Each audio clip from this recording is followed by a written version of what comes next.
Olá a todos. Bom dia, boa tarde, boa noite. Você está no canal Espiritualidade Anarquista e hoje a gente vai fazer uma live muito interessante da série Liberdade do Prazer, né? Dignidade Humana. Então, o que eu vou fazer hoje? Vou falar para vocês sobre alma e psicologia. A gente já falou sobre vários assuntos, né? A gente já falou sobre várias. A série já tem vários vídeos aí. A gente falou do cérebro, a gente falou sobre o corpo da mulher, a gente falou sobre a escala de Maslow e hoje a gente vai falar sobre alma e psicologia.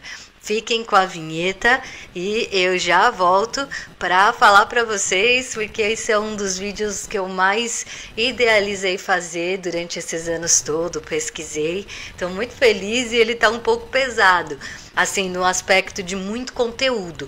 Então eu acho que pode ser que leve 2 horas de live hoje e eu vou fazer, porque faz muitos anos que eu queria fazer esse tema. Então eu espero que vocês gostem, fiquem com a vinheta e eu já volto.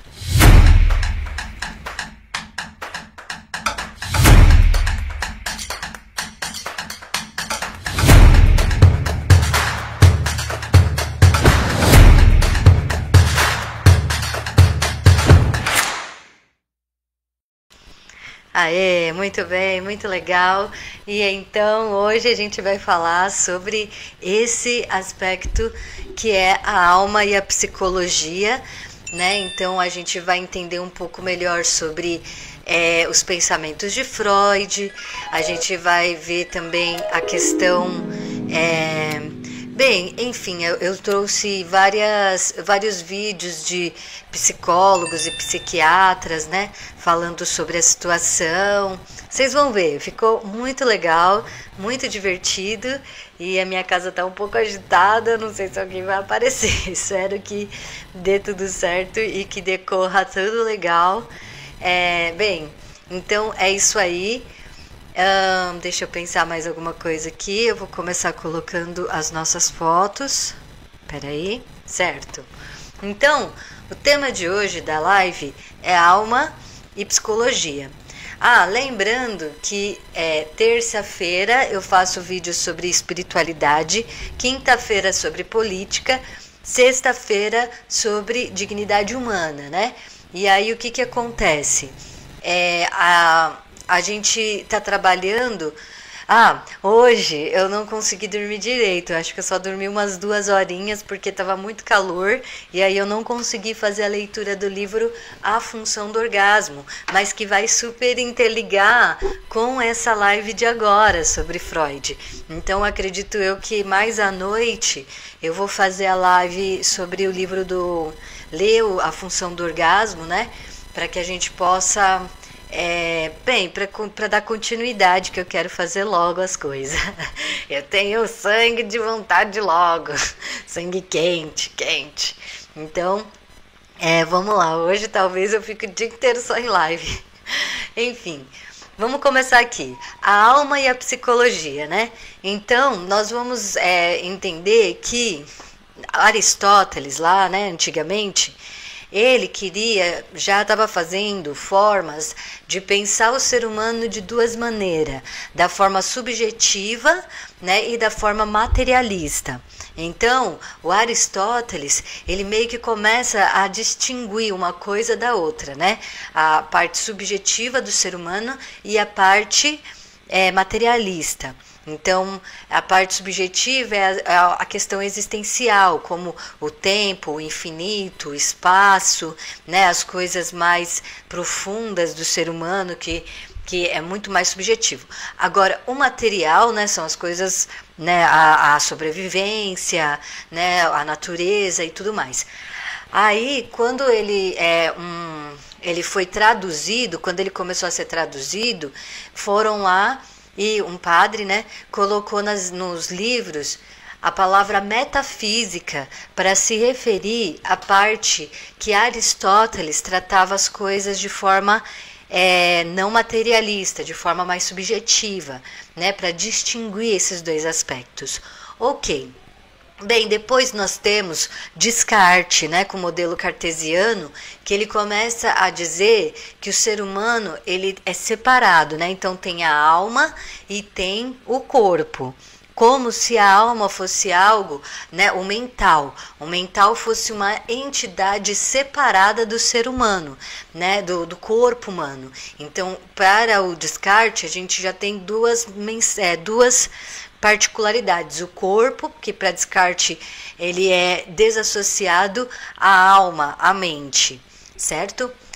Aí o que acontece? O Freud, que ele estudou muita coisa, ele estudou muitas pessoas, ele esquematiza de uma outra maneira. Como? Ele começa a dizer que a mente não é separada do corpo, mas sim é uma dinâmica produzida pelo corpo. Então, diferente do Descartes, que meio que separava, o Freud consegue fazer um sistema que é circular dessa energia. Então, a mente, a alma, né, no caso, que era falado a alma, no caso a mente, ela não é destoada do corpo, certo? Então, a gente começa a entender mais ou menos como que foi essas reflexões foram surgindo, tá? Então, vamos continuar aqui. Esse é o sistema 1 que o Freud ele sugere para nós. Então, vamos ver aqui, ó. Nesse sistema, o Freud ele vai trazer para nós o consciente, o pré-consciente e o inconsciente. Então, esse é o que? É o esquema da mente humana, certo? Então, o inconsciente é onde estão todas as memórias reprimidas do ser humano. Aí, essa repreensão de memórias não é devido por causa de traumas, não é isso? Pode ser que o cérebro, a mente, né, ele reprima traumas também, principalmente traumas muito difíceis que a mente não vai conseguir lidar. Mas, ao mesmo tempo, pode ser também coisas que o cérebro não achou tão importante para que o ser humano, para que aquela pessoa, aquele indivíduo conscientizasse, entende?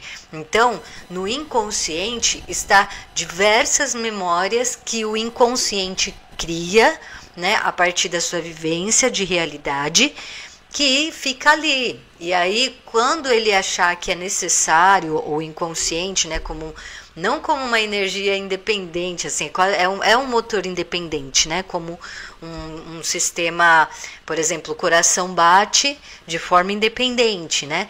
Nós não precisamos controlar isso. É a mesma coisa o inconsciente. Ele tem a sua forma de analisar, né? E aí ele vai mandar para o pré-consciente aquelas informações que ele acredita ser necessária fazer consciência, certo? É tudo assim, é orgânico, né? Não é perfeito, é orgânico. Então, o cérebro, o que está aí, muitas pessoas acreditam que o que está no inconsciente é a realidade última, né? Digamos assim, é que tudo que está no inconsciente é verdadeiro, mas não é bem assim. O inconsciente, né, ou até mesmo o consciente, ele é as percepções da pessoa sobre as situações que ela passou. Sempre. Então, tem memórias falsas, né? Por exemplo, o inconsciente não é perfeito, né? A mente humana não é perfeita. Então, até mesmo que está no inconsciente, pode ser memórias falsas, pode ser, enfim. Aí, o pré-consciente é, digamos, essa força, quando o inconsciente ainda está levando as imagens, está traduzindo essas imagens para o consciente. E aí, quando a gente sonha, a gente acaba entrando numa fase de pré-consciência, inconsciência, e que lá a gente consegue captar certas imagens e mensagens contidas do desejo do corpo da pessoa, que às vezes não é passado para o consciente, né? Então veja, é a dinâmica da energia da psique. A gente tem uma energia psíquica, que o Freud vai falar que emerge do corpo, e aí quando emerge do corpo, a mente faz uma tradução do que aconteceu com o corpo. E de formas até mesmo simbólicas, cognitivas, de um jeito assim, até mesmo infantil às vezes, entende? Então, metafórica, né? O inconsciente é muito metafórico. E aí, quando a gente faz consciência dessas imagens, consciência desses sentidos que o inconsciente propôs aí para a gente compreender, aí a gente consegue fazer interpretações disso, autoconhecimento, né? É isso que o Freud estava trabalhando no aspecto do sistema 1, que eu estou chamando de sistema 1, que é o sistema do inconsciente. Ótimo. Aí o Freud vai propor um sistema 2, certo?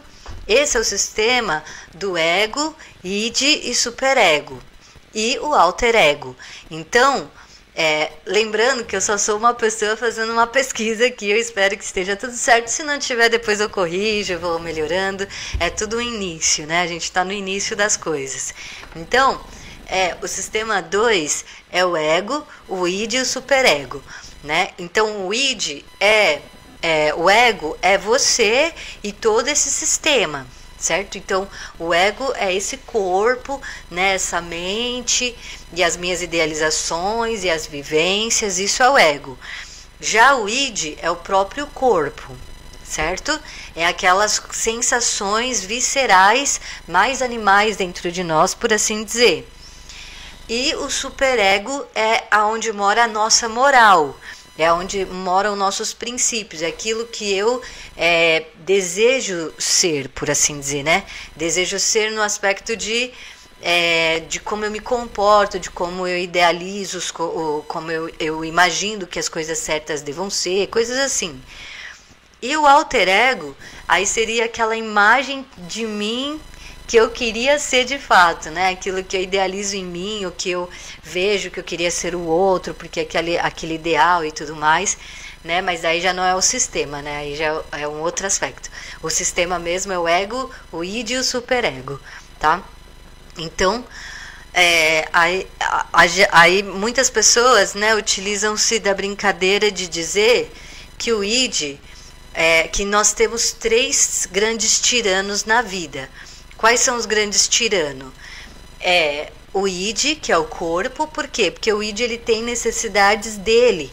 E quando ele quer porque quer, né? Então é como se ele fosse o diabinho. Aí o superego seria como se fosse o anjinho. Por quê? Porque o anjinho tá toda hora querendo, né, colocar o ego no caminho certo, né? No caminho certo.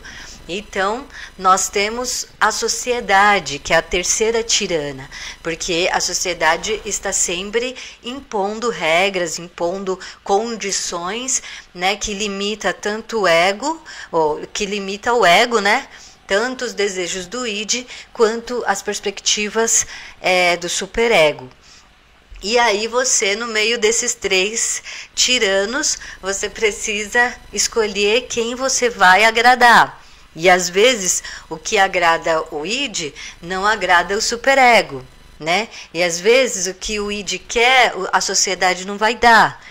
Então, ou a sociedade restringe. Então, por exemplo, uma vez eu vi um vídeo que eu achei que ficou interessante. Imagina que se você vai numa loja, você tem R$10. Aí, com esses R$10, você tem que comprar detergente, esponja porque a sua louça está precisando ser lavada, né? Aí você chega lá, né, para comprar as coisas importantes e você se depara com um chocolate maravilhoso e super que você quer comer, né? Então, aí quem é que quer comer o chocolate? É o id, né, o seu corpo. Mas o seu superego sabe que você não tem dinheiro para comprar aquele produto, né? Aquele chocolate, porque você tem que lavar sua casa, limpar sua louça, né? Se você comprar o chocolate, você vai ficar sem os materiais para limpar sua casa. Então, aí o que acontece? O id vai brigar com o superego. Mas tudo isso está acontecendo porque a sociedade botou um preço, né, naqueles produtos. E aí agora você está tendo um conflito. Você vai ter que escolher, né, entre agradar o seu id ou agradar o seu superego, o seu lado moral. Todo mundo tem id, todo mundo tem superego, todo mundo é moralista, todo mundo tem suas morais, né? Aquilo que acha que é certo, aquilo que acha que é errado, e que aí quando uma pessoa ela fica, tem que fazer desse jeito, você está fazendo errado, porque você é uma pessoa que está com seu superego mais aflorado. Né? Então o superego dela fala muito mais. Agora se ela disser, não, compra o chocolate, esquece a louça, lava a louça com o que tiver lá, com sabão de pedra, compra o mais barato. Aí já é uma pessoa que está mais ligada ao corpo, aos desejos do id, né? Então, veja, essa situação toda do id, do ego, do superego, é a conversa e o diálogo que eles vão ter. Então o id vai ficar falando, não, compra, vai, depois a gente lava a louça. E o superego, para de fazer isso, você toda hora fica gastando dinheiro à toa, você não se cuida, você não cuida, entende? Então fica um brigando com o outro ali, e aí dependendo de como a pessoa criou as suas perspectivas, ela vai escolher um ou outro. E aí, daí ela vai ter tendências e essas coisas, né? Então, ambos são os tiranos da sociedade, tá? Até que foi rapidinho isso aqui, eu achei que ia demorar mais. Então, ó, veja só. O Freud, então, ele vai falar do progresso do prazer humano. O que é isso? Ele vai falar sobre os estágios das perspectivas desde a barriga da mãe até o nascimento, né? A questão da empatia, dos músculos, dos traumas e manias que podem se desenvolvendo. Então, por exemplo, ele vai falar que um dos primeiros prazeres que o bebê sente quando nasce, né, é o de fazer necessidades fisiológicas, principalmente o cocô, né? Então, aí o que acontece? Ele vai ter a fase anal, vai ter a fase oral, né? E a fase, a fase anal, a fase oral, que ele vai começar a sentir as perspectivas do mundo de uma certa maneira. E essa relação com esses novos prazeres e esse novo sistema físico que ele começa a desenvolver, vai trazendo essas perspectivas de prazer, né? E aí, então, é por isso que ele vai falar sobre a questão da sexualidade também, o desenvolvimento sexual. O Freud vai se focar nisso, porque é um dos elementos mais importantes do ser humano, com certeza, mas também por causa dos tabus e dos preconceitos, enfim, né? Mas ele vai trazer esse processo. Qual que foi o prazer de falar? Então, às vezes a criança está aprendendo a falar e a família fica irritada e manda a criança ficar quieta o tempo todo, né? E aí ela pode desenvolver alguma mania de ficar roendo a mão, né? Porque daí ela contém a ansiedade de querer conversar, de falar, né? Então, fica roendo as unhas, ou ela fica, sei lá, chupando chupeta para poder se acalmar, né? Acalmar o id, que ali estava tão firme, tão forte, querendo expressivo, e depois, porque a criança ela vai ser bem id, né? Ela vai desenvolver o superego, se eu não me engano, depois, um pouco mais depois. A princípio, ela fica desenvolvendo o processo do id, tá? Então, a questão da empatia é mais ou menos assim. O bebê, ele, quando está na barriga da mãe, ele é uma coisa só com a mãe dele. Então, se a mãe dele ri, ele ri. Se a mãe dele chora, ele chora. Se a mãe dele come, ele come, né? Se ele chuta a barriga da mãe, a mãe vira de um lado, vira do outro e aconchega ele dentro da barriga. Esse estímulo, essa relação entre mãe e bebê já mostra um aspecto de que o bebê não consegue se desvincular de uma empatia, né, de um relacionamento com o mundo externo de alguma maneira.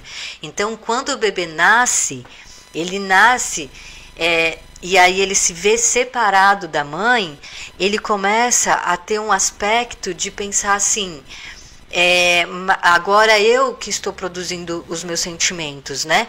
Eu não tenho mais a interferência de fora como era antes. Então ele sempre vai querer se sentir.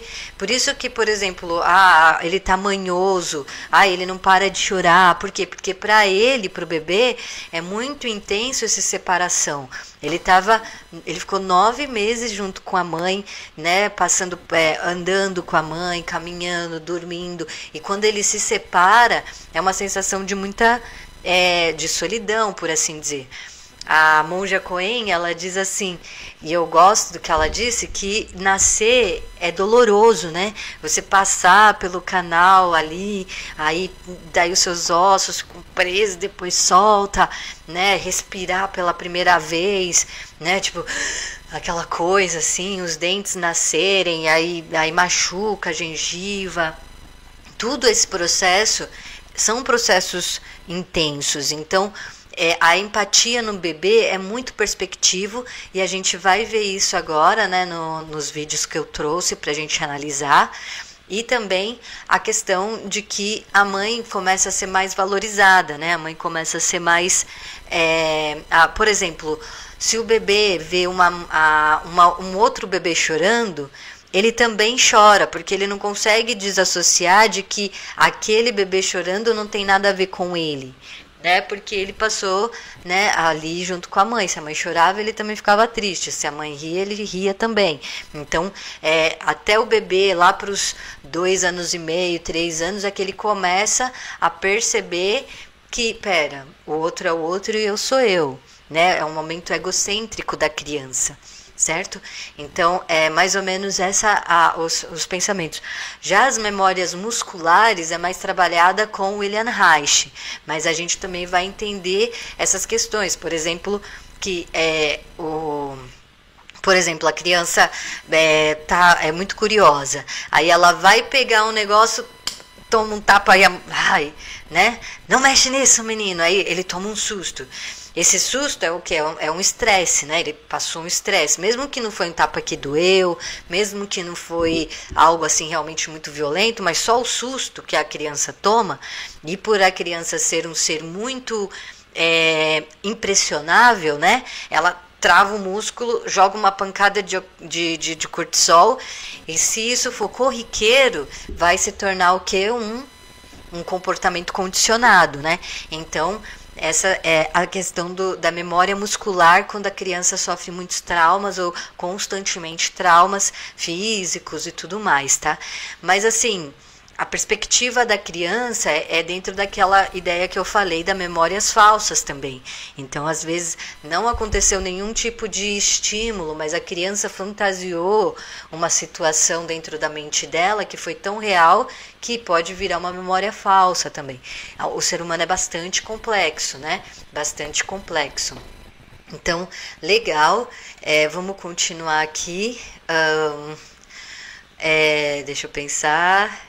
Então, depois de tudo dessas avaliações que a gente fez sobre o trabalho de Freud, porque o Freud ele vai falar que tem uma energia, né, que passa do nosso corpo, que essa energia, depois o Freud ele tenta ficar só no esquema da mente, né, esquematizando a mente, analisando a mente. Ele nem vai para o campo da política e ele nem vai para o campo da biologia. Quem vai fazer isso vai ser o William Reich depois. E daí o William Reich vem, né, e começa a falar o quê? A falar questões sobre o corpo e a política. E Freud meio que fala assim, não quero ir para aí não, fica aí você fazendo isso, eu quero ficar quieto. Né? Então a gente vê mais ou menos isso acontecer. Mas o Freud, então, ele vai falar que essa energia psíquica, ela está no nosso corpo e ela trabalha dessa maneira. Ela emerge desse corpo e aí é transformado em inconsciente, que são essas informações, imagens, símbolos e tudo mais. E aí o Freud, na psicanálise, vai tentando trazer essas informações para o consciente da pessoa. E aí com várias técnicas, ok? Então, deixa eu pensar aqui, agora aqui, ó. Epa, que bonitinho, que bonitinho. Peraí, aqui, vou aumentar, certo? Esse aqui é um bebezinho muito fofo, né? Eu acho que não tem som esse... Eu acho que não tem som, né? Então, é esse bebezinho muito fofo aqui, ó. O que que os psicólogos estão fazendo? E aqui eu vou também mostrar para vocês a diferença de da psicanálise para o comportamental. Fiquem até o final que vocês vão ver, é muito interessante. Veja só, ó. Aqui o experimento, né? Não é bem um experimento, é uma análise, é diferente. O que que eles estão fazendo? Eles pegam esses bloquinhos aqui, quadradinhos, e só colocam na frente do bebê para ver o estímulo. Esse bebezinho fofo, ele tá feliz, ó. Ele tá super curioso, brincando com as pecinhas, ó. Super atento, ele não fica olhando muito para os lados, né? Ele tá bem aqui brincando, ó. Pega os bloquinhos, ó, né? Quer entender o que que é aquilo. Isso é uma criança, né? Um bebezinho atento. Olha só, esse aqui é outro bebezinho que também está curioso sobre as pecinhas. Olhou para o lado, olhou para o outro, mas está ali brincando. Pega, mexe, ó. Tá vendo? Ele mostra interesse nos bloquinhos que estão ao redor dele, concentrado, né? Então isso mostra, ele até fez crescer ali, ó, virou uma torrezinha, né? Então isso mostra o quê? Que esse bebê ele está curioso, ele está explorando o redor dele. E isso é uma sensação de naturalidade, de espontaneidade, de atenção, certo? Já aqui é uma criança que ela passou por muitos traumas, é um bebezinho de muitos traumas, e então dá para ver que ele pega o bloquinho, só que ele adultos para ter a aprovação dos adultos, para ver se está tudo ok ou não. Ele não consegue se concentrar tanto na exploração dos bloquinhos, ó, porque ele está sempre meio preocupado, né? As crianças que sofrem muitas represárias, geralmente elas têm dificuldade de serem exploradoras, né? Essa daqui, e aquela criança também tinha baixa desnutrição, estava abaixo do peso. Essa daqui já sofreu mais traumas do que a outra. Então veja a mãozinha dela, ó, levantada, né, numa demonstração de que eu não vou mexer, tá vendo? Não importa se ela tá curiosa ou não, até brincar, colocar assim, né, para ver se ela se interessava, ó. Ela não consegue, ela fica olhando para os redores, ó. E essa criança, ela sofreu certos tipos de abuso muito violentos. Então ela precisa da aprovação dos adultos para poder brincar, né? Se ela não tiver aprovação ali, ela não vai conseguir se concentrar. Então a gente vê os aspectos aí de crianças com dificuldades, ó. O outro nem olhou e vê que esse daqui, ó, além dele mexer com as mãos assim, ó, ele tá com a mãozinha na boca, ó. É uma forma do quê? Do id, do bebê, se próprio acalmar, ó. Ele está se auto-acalmando. Por quê? Porque ele está ansioso. Aí por isso que ele coloca a mão assim para chupar o dedo, né? Para se auto-acalmar, ó. Veja que a pesquisadora está tentando fazer de tudo, ó, para colocar na mão dele. Ele só pegou porque ela quase pega esse brinquedo, né? Senão ele não ia brincar com o bloquinho. Então, isso é o que? É a análise da psicologia, análise da psicanálise, tá vendo? Ó, outro bebezinho que também, ó, não consegue tomar a iniciativa de mexer, ó, tá vendo? Ele tá curioso, ele quer brincar, mas ele precisa da aprovação do adulto para poder mexer naqueles bloquinhos. Ó, sempre olhando, atento. Por quê? Porque são crianças, bebezinhos, que estavam em uma situação de violência, né? Então, muitas brigas ao entorno, né? Muita exigência com relação a eles, que agora estão institucionalizados. Olha lá, de novo, coloca o dedo na boca para se auto-acalmar, né? Enfim, então a gente viu essas experiências. Aí aqui outras crianças que também, ó, passam pela mesma situação de violência, ó, e elas não conseguem brincar, não conseguem ter essa espontaneidade de fazer curiosidade e tudo mais. Aqui, ó, a gente vai ter uma tentativa de análise para ver se o comportamento da criança tem relação com a falta de afetividade na infância, né? O que eles procuram, o que eles pensam, né? Como eles agem, ó. buscando muito o olhar do bebê. Ai, são filmagens muito antigas, né? Eu acho que agora já está até mais evoluído. A mãozinha, o jeito como se mexe, né? O jeito como se autoacalma. Tudo são aspectos dessa necessidade maternal que crianças, quando são impedidas de ter sua mãe, começam a desenvolver, né? Alguns. Aí também os psicólogos estão tentando analisar nos bebês se tem alguma coisa que se refere à esquizofrenia ou estados psicóticos em bebês, né, que sofreram certos tipos de atitudes extremas aí. Olha só. Tá vendo como ele olha a mão dele? Então é bem sutil esse trabalho com bebês, né? Bem sutil, o olhar vazio, né? O jeito como mexe com as mãozinhas, ó, falando e tal, por causa dessa solidão. Aí eu trouxe esse daqui também, que eu achei muito interessante, que é os efeitos, né, dessa questão do pai ou da mãe ignorar a criança. Ai, não tô conseguindo pegar aqui o tempo certo. Aqui, ó. Então, ó, aqui a mãe tá brincando com o bebê, ó, tá estimulando ele, ó. Aí ele fica todo feliz, fica paquerando a mãe dele, ó, tá super alegre, a mãe dele estimulando ele, né? Aí, ó, brincando, agora ela pega o celular e começa. O bebê, ele não entende, né, que ela tá no celular. O que ele vai entender é que ela parou de dar o estímulo para ele. E aí, então, o bebê olha para o lado para buscar algum estímulo. Aí passa um tempo, ele olha para a mamãe, ó. Aí ele começa a se incomodar, ó, ele tá chamando a atenção dela, ó. Ei, me dá atenção, o que você não tá falando comigo? Aí ele dá uma flertada com a mãe dele assim, vem mãe, vó comigo. Aí a mãe não dá atenção, ó, ele começa a ficar irritado, ó. Começa a ficar mais agitado, tá vendo? Porque ela tá ignorando os estímulos dele, ó. Tá vendo? Aí ele começa a não entender o porquê que ela tá fazendo isso. Então ele começa a ficar mais agitado ainda, ó. Batendo, ó.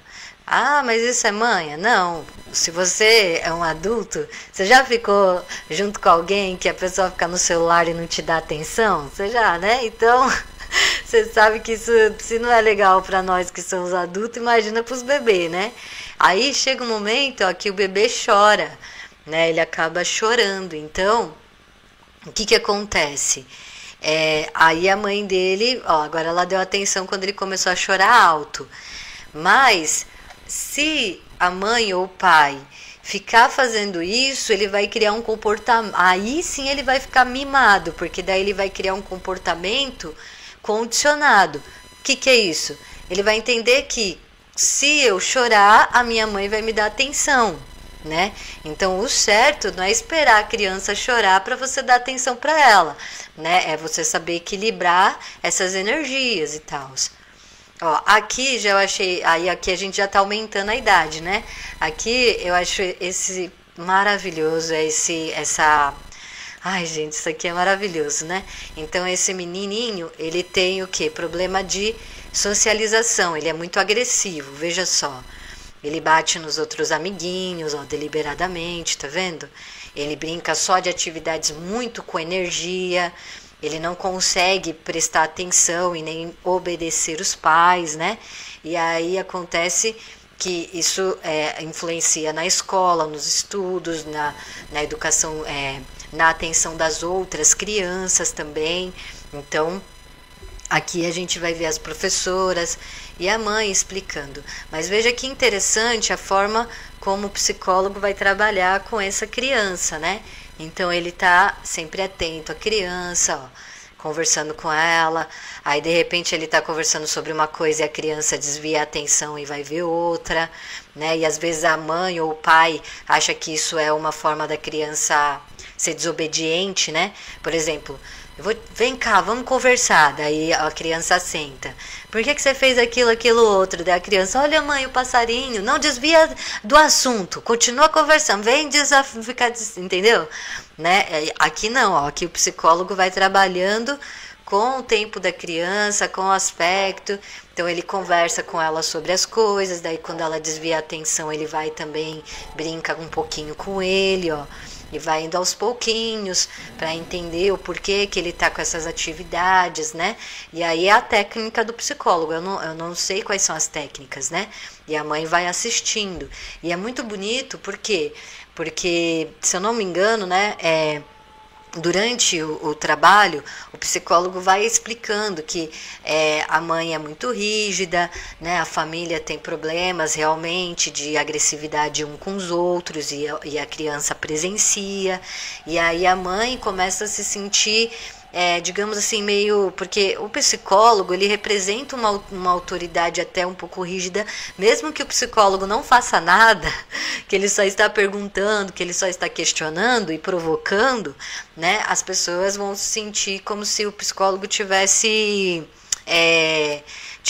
duvidando da pessoa, né? Duvidando dela, da consciência dela, do aspecto dela, mas na verdade é só o tratamento. Então é muito comum a gente ver mães se sentirem coagidas, achando, mas você está dizendo que eu não cuido bem do meu filho, mas você acha que sou eu que é o problema dele, sabe, coisas assim. Que é porque a mãe também está em tratamento, né? E é isso que é muito interessante. O psicólogo fala que o tratamento vai ser tanto com a mãe quanto com a criança. É um relacionamento mútuo, né?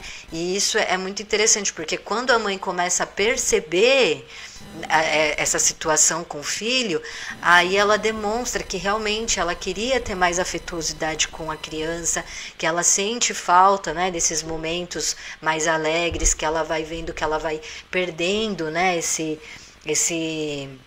encanto com o filho dela, porque por causa dessa situação em que ela sabe que está se encontrando ali, né? Então é um trabalho bastante minucioso e delicado que o psicólogo tem que ter de sensibilidade para tratar essas situações familiares, né? E aí aqui a gente vê o psicólogo, mostrando para a mãe dele como ele usa a própria imaginação da criança para poder explicar situações através de uma historinha, né? Não usa, por exemplo, se a criança quer falar da borboleta que acabou de passar, como que a mãe pode falar da borboleta junto do tema que ela quer, né? Discutir com a criança, com paciência, com tranquilidade. A criança, ela não consegue muito distinguir o carinho. Ela já tá sorrindo, tá vendo? Ela já tá começando a entender como é que é a dinâmica, já tá começando a ir mais pra frente, ó, participar também, ela tá querendo brincar junto, ó. Aí ele já tá começando a sorrir pra mãe dele, isso é muito lindo. Aí, ó, ele já tá começando a chamar ela pra brincar também, tá vendo? Já tá mudando o comportamento dele com relação a ela. E ela vai percebendo isso. Eu fico super emocionada, porque é muito fofo, né? E aqui vai demonstrando que ele vai utilizando da forma lúdica para que a criança e a mãe possam ter qualidade de vida. Qualidade de vida, entende? Essa é a diferença, ó. Então, não é fácil para a mãe, não é fácil para a criança, né? Que estão nessa situação de criança agressiva, mas é bem possível a mudança. E para a criança, a afetividade é muito relacionada ao corpo, né? Então, quanto mais ela gosta da professora, mais ela vai querer abraçar essa professora. Quanto mais ela gosta do psicólogo, mais próximo do psicólogo ela vai ficar, né? Então, isso são aspectos muito interessantes de se observar no relacionamento das crianças com os adultos. A criança é sempre vulnerável, né? Ali os sentimentos e tudo mais, né? E aí, ó, você vê que ele já está se acalmando, né? Que ele já está tendo outros processos, né? Já está mudando um pouquinho. Não é fácil, não é da noite pro dia, né? Não é assim, é um processo, né? Um processo de adaptação. Aqui a gente vai ver, ó, essa criança, ela está tendo um estado mais eufórico e de estado psicopático, psicopático não, psicótico, que daí ó, ela já começa a ficar muito agitada, já não tem tanto a ver com o próprio comportamento da criança, mas com estímulos que são mais externos, né, dela, ok? Ó, tá vendo? Ela não consegue se concentrar, os outros conseguem, tá vendo? Ela coloca para ele brincar ali, os bloquinhos, as coisas, né? Dentro do nível de desafio que a mente da criança sugere. Já essa criança aqui, essa menininha, ela não consegue, ó. As mãozinhas dela como é que fica, ó. Ó como ela fica nervosa, querendo morder as coisas, olha para o lado, olha para o outro, ó. São estímulos do id, do corpo dela, né? Do id dela. Então, não são aspectos de que ela está mordendo porque ela é uma criança ruim. É porque ela não consegue se concentrar na atividade. Entende? Aí as observações diferenciadas. De que podem ser causados por traumas, ou eu não sei. Aí. Eu estou falando aqui do jeitinho que eu fui estudando, tá? Então, ó, que é do meu jeitinho. Ó, esse aqui é muito interessante também. Veja só você, ó. É um bebezinho muito fofo. E esse bebezinho muito fofo, o experimento aqui já é um pouquinho mais comportamental, tá?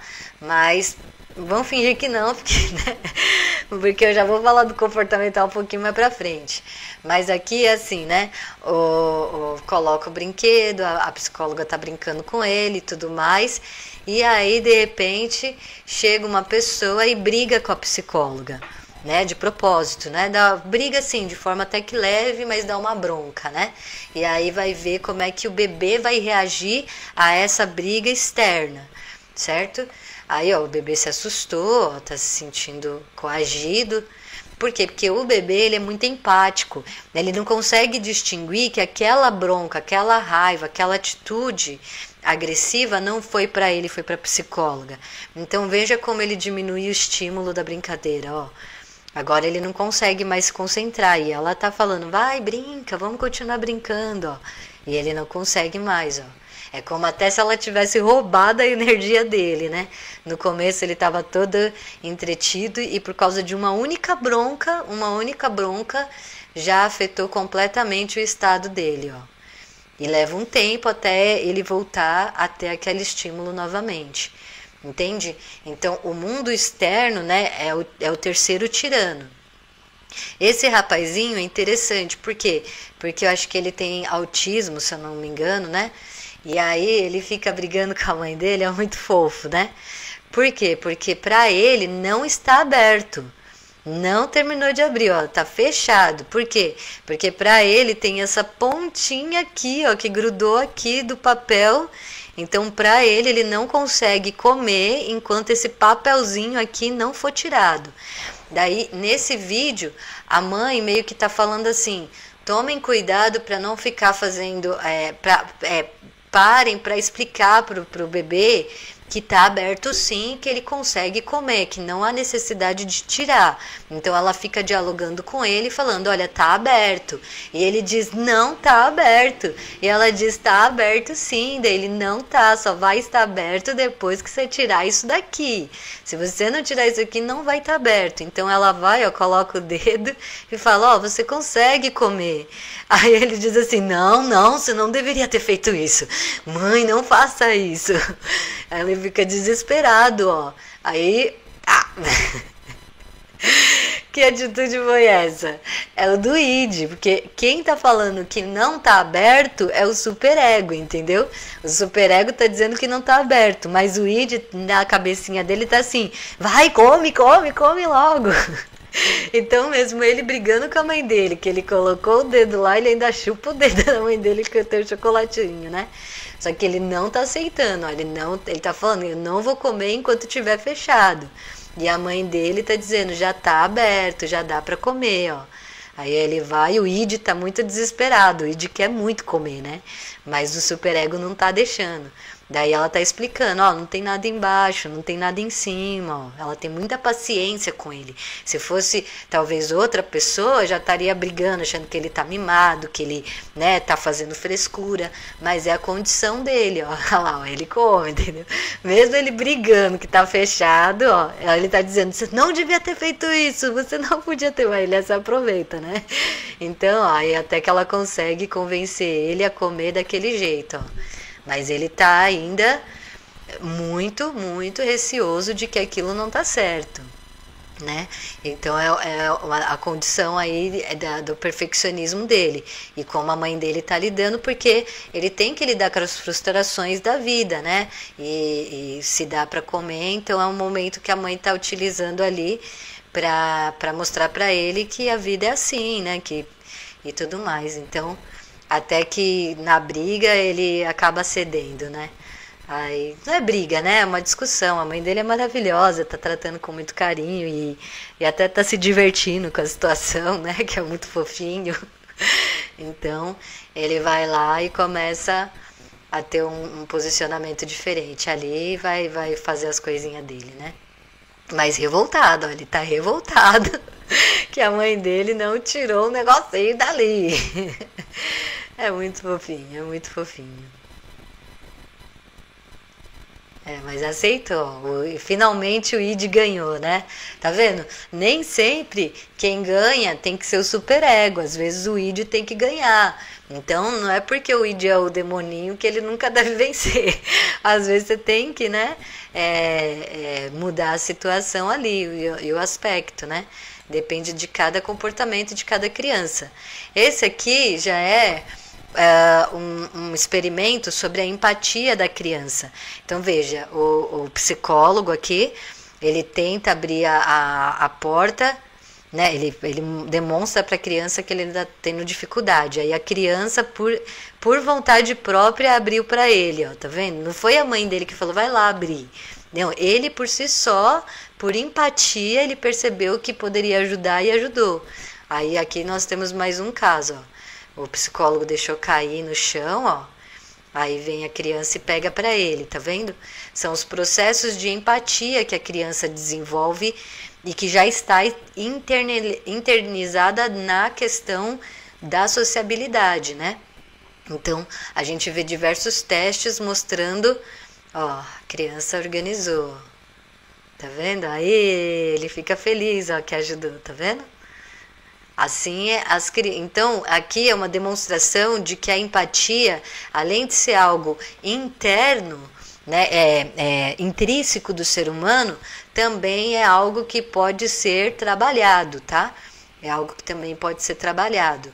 Então, quando aqui ele tem provavelmente 1 ano, 2 anos, mas quando o bebê começa a ficar com 2 anos e meio, 3 anos, aí é o momento que a conversa sobre empatia e coletivo tem que ser mais intensa, né? Porque daí o bebê vai começando a perceber que ele é um ser separado do outro e é aquela fase do, é tudo meu, é meu, é meu, é meu, entende? Isso aqui é meu, isso aqui é meu, isso aqui é meu, e briga porque tá tentando ver quais são os espaços e até onde ele pode ir, né? Testando os limites. Então, é muito interessante esse trabalho, muito interessante esses vídeos. Bem, agora saindo da infância um pouco, a gente vai para a parte da... Aqui é muito interessante porque eu trouxe esse caso da esquizofrenia catatônica. Por quê? Porque é muito interessante a gente perceber que as pessoas neurodivergentes, ao contrário do que as pessoas pensam, a pessoa neurodivergente, ela não representa tanto perigo quanto as pessoas não neurodivergentes, entende? Então, pessoas neurodivergentes foram colocadas, e deficientes de todos os gêneros, eram sempre colocadas como as vilãs dos filmes, né? Porque as pessoas têm um pouco de medo, mas, na realidade, elas não representam um perigo de fato, né? Então, aqui a gente vê o estado catatônico. O estado catatônico é um estado de paralisia do corpo, que faz com que a pessoa tenha dificuldades em se movimentar, né? Então essa pessoa ela se movimenta sempre de forma muito lenta, muito devagar, com poucos episódios mais agitados, né? E o corpo fica sempre muito rígido, certo? Então, olha só que interessante isso, né? Aí isso que ela está fazendo, ela levanta a mão dele, né, do paciente, porque ela está fazendo um teste de catatonia para ver o nível. Eu não sei bem, né, a técnica, o porquê, mas eu sei que é um teste que eles fazem com as pessoas que têm catatonia, né? Então veja, nos filmes as pessoas que apresentam essa condição são colocadas como se elas causassem como se elas fossem vilãs e coisas assim. Mas veja, eles têm dificuldade, eles são pessoas que dependem muito das outras, né? Então, que sofreram, né, certas aí situações. Está vendo que é sempre uma questão mais de observação do que de condicionamento? Aí faz perguntas, aqui ele já está mais consciente, ó, veja. Então, o estado de esquizofrenia catatônica tem vários tipos de níveis, né? Então, tem o nível mais baixo, e aí tem o nível maior e vai crescendo, né? Tem o nível que a pessoa consegue interagir às vezes, mas depois volta ao estado catatônico, a gente entendeu o porquê, né? Então, é a questão aí da condição catatônica. Aí, ó, veja só que interessante, a catatonia é uma sensação que pode ser induzida pela hipnose.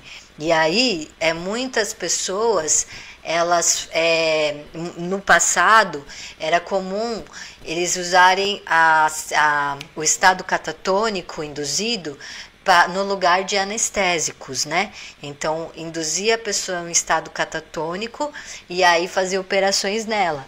Mas é claro que vocês imaginam que isso não era muito bom, né? Não era muito eficaz. Então, uma coisa é uma pessoa ter um estado catatônico e outra coisa é você induzir ela a esse estado, que é um tipo de um estado de total desligamento do corpo com a mente, né? Aí o corpo fica muito rígido, o corpo fica extremamente rígido, mas só que não tem segurança. Então, a pessoa podia acordar do estado catatônico no meio da cirurgia, imagina que maluquice, né? Então não era eficaz, por isso que foi deixando de ser utilizado, né? Aqui, ó, vou mostrar esse daqui. Eu não sei se essa pessoa está em estado catatônico induzido, mas para vocês verem como é que é o estado catatônico em situação mais extrema.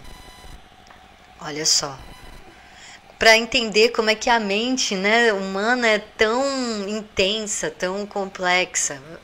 Olha só. Aí vem esse psicólogo aqui super gentil. Ele é tão delicado que nem o coice de uma mula. Que ele tá mostrando a rigidez, ó, do corpo, tá vendo? Ó, do músculo do corpo da pessoa, né? Precisa ser desse jeito, né?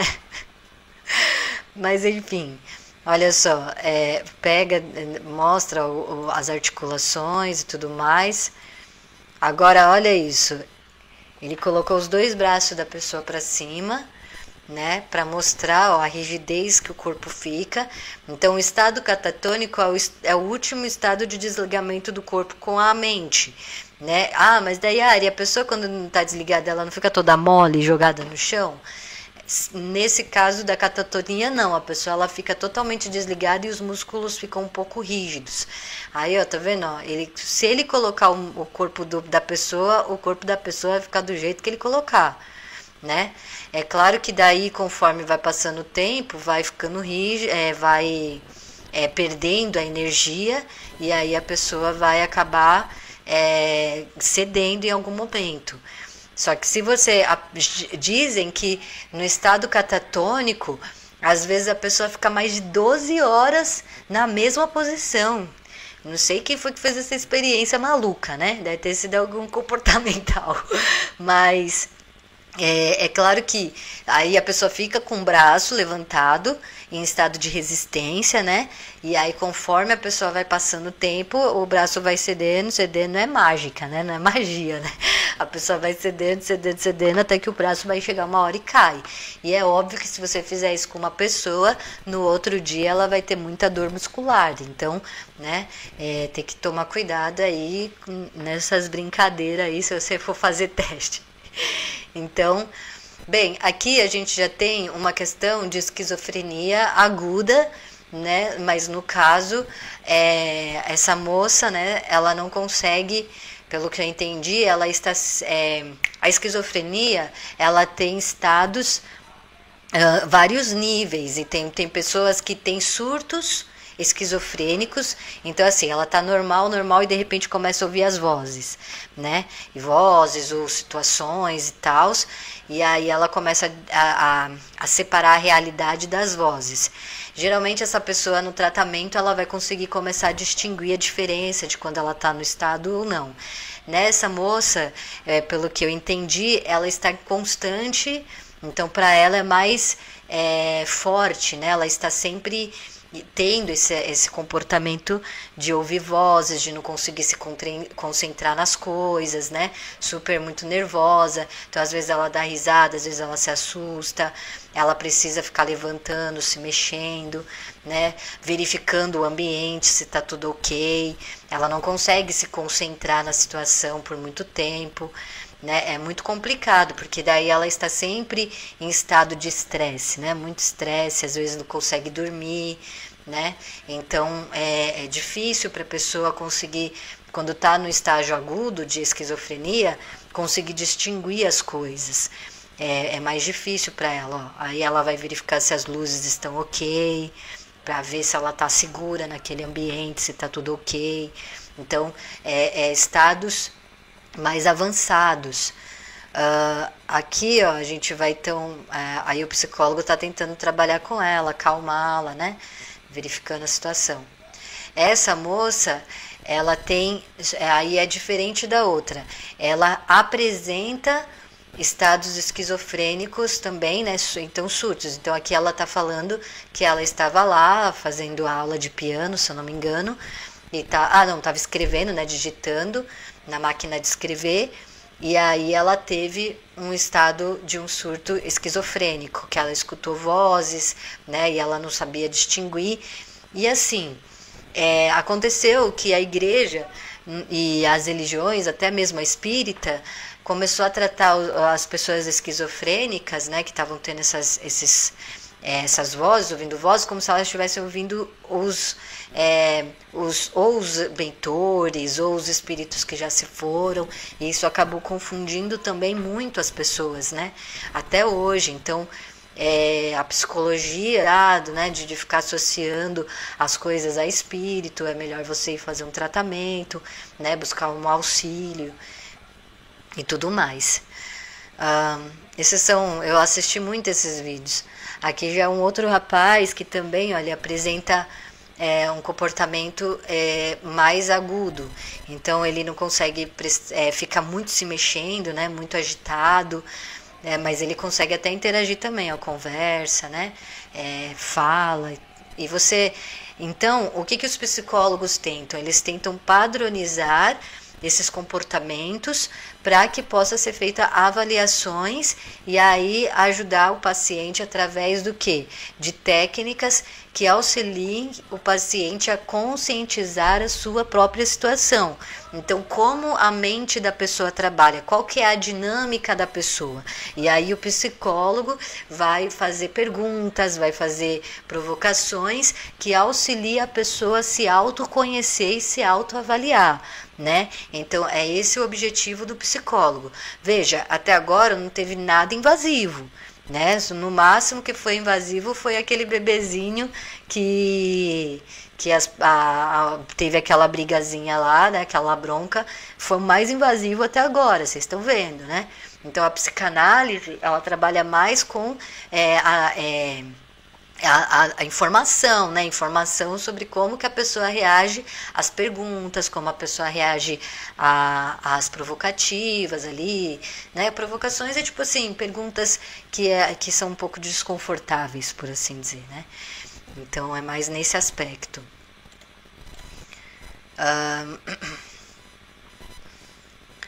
Aí é muito interessante, eu falo demais, né? Mais pra frente aqui então, depois vocês podem assistir, tá tudo no YouTube. Aqui, ó, aí agora a gente tá indo para um outro caminho que eu vou ter que ver como é que eu vou falar, porque o YouTube tá, qualquer coisinha que eu faço, qualquer coisinha que a gente faz, eles tiram o vídeo, né? Então, aqui nós estamos vendo uma moça que ela está apresentando estado de depressão profunda, né? Então, quando se trata da depressão, é algo mais sutil, é algo mais internalizado. Então, para poder fazer um diagnóstico, não é mais que nem tanto nos outros aspectos que era mais motor, físico, né? A gente vê a criança, o bebezinho fica mexendo muito a mão, assim, meio torto, né? Meio assim, né? Devido ao estresse e tudo mais. Não, aqui já é uma outra condição mais subjetiva. Então ela explica que ela tomou 100 comprimidos, né? Que ela estava numa situação mais conflituosa emocional, né? E ela vai tentando entender isso junto com o psicólogo. Eu acho é muita situação assim, né? Dá vontade de abraçar a pessoa, né? Tipo, mas são condições, né? Não é assim que se trata a situação. Por isso que o psicólogo ele tem que ser uma pessoa bastante analítica. O psicólogo, ele é um bom psicólogo, aí é que vem, né? Eu vou tratar desse assunto daqui a pouco. Mas o bom psicólogo é aquele que ele não, como eu posso dizer? Ele sabe o momento em que ele vai demonstrar empatia, ele sabe o momento em que ele vai demonstrar frieza, né? Qual que vai ser o momento em que ele vai demonstrar que se preocupa, porque a pessoa que está no ego, né? O ego da pessoa, todos nós temos um ego manipulador, um ego dissimulado. Então a gente está sempre dissimulando, escondendo sentimentos, né? Ou mostrando só aquilo que a gente quer, e a gente quer validação sobre as coisas que a gente faz. Isso é normal. Então é comum o paciente começar a tentar dissimular sensações e ver se o psicólogo está pegando, né, se o psicólogo é condicionado, né, pela dissimulação do próprio ego.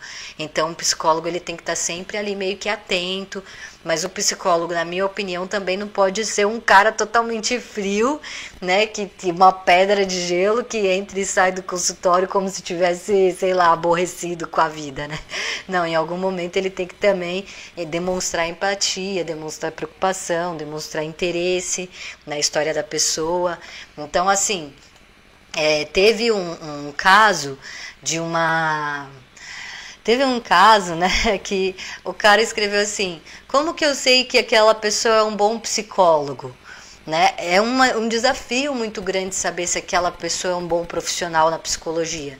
Por quê? Então, o cara falou assim: gente, o meu psicólogo, eu estava contando a minha história e estava numa parte que eu acho muito triste, e o psicólogo dormiu. Daí, vocês acham que isso é um mau psicólogo? Eu entendo que ele estava cansado, mas eu comecei a achar que a minha história estava chata. Olha como mexe com a cabeça da pessoa, né? Então, sim, ele é um péssimo psicólogo. Se ele foi trabalhar com sono, ele não tivesse ido trabalhar, entende? O psicólogo, a única coisa que ele tem que fazer é prestar atenção.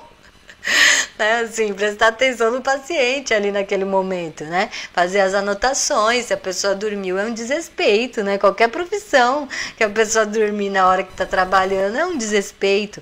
Então, para vocês verem como é difícil ter bons profissionais na área, compreender. Aí eu vi um vídeo no Instagram que o cara foi em 20 psicólogos diferentes, contou a mesma história, o mesmo sintoma, e ele recebeu mais de 20 diagnósticos diferentes para a mesma coisa que ele tinha, né, induzido o psicólogo a responder. Então, quer dizer, dá a impressão de que a psicologia não é algo bom, que é uma ferramenta subjetiva demais, né? Que não tem validade, mas não, a psicologia tem muita validade, né? Muita validade. Vocês viram, os tratamentos acontecem, curas acontecem, né? Na clínica. E o psicólogo, ele está fazendo uma tentativa de análise. Infelizmente, as pessoas, às vezes até mesmo que faz psicologia, não consegue distinguir o conceito da técnica, né? O conceito do método. Então, para mim, o único método